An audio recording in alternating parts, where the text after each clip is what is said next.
अरे QR लुटप्पा बाहुबलीको Q मारा ये बटा हर्के गुइठे कति चुटिया कति घामड मान्छे हो भने उसको यो बोलीबाट थाहा हुन्छ। इन्डियाको एउटा नायक प्रभासलाई रेस्ट इन पिस भनेर श्रद्धाञ्जली दिनुभएछ। उहाँ जिउँदै हुनुहुन्छ।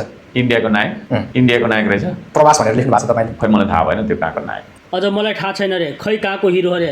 अरे थाहा छैन भने फेसबुकमा रेस्ट इन पिस भनेर किन पोस्ट गरेको? जिउँदो मान्छेलाई हार्दिक श्रद्धाञ्जली किन दिएको गुइठे? तपाईले खासमा दिनुभएको चाहिँ कसलाई हो श्रद्धाञ्जली? तपाईको सामाजिक साइटहरुमा थुप्रै कुराहरु त्यो खालको प्राप्त भयो। त्यसले गर्दाखेरि हो तथ्य जाँच गर्नु भएन। तर को हो भन्ने तथ्य नै जाँच गरेर हो नि त। तथ्य जाँच गरेर हो। तर त्यही त त्यो अब छ त्यहाँ भित्र कुनै एउटा एक्टर त्यो यस्तो छ त्यो छोड्यो। यो हर्के गुइठे प्रधानमन्त्री बन्न नपाएपछि डिप्रेसनमा छ होला कि डिप्रेसनमा उसको दिमागले काम गर्दैन होला। फेसबुकमा जे देख्यो त्यही पोस्ट गरिदिन्छ। सट्टे टट्टे के हो उसलाई केही मतलबै छैन। एउटा जिउँदो मान्छेलाई रेस्ट इन पिस भन्छ, हार्दिक श्रद्धाञ्जली दिन्छ। यहाँबाट स्पष्ट हुन्छ उसको मानसिकता कस्तो हो, उसको सोचाइ कस्तो हो भनेर।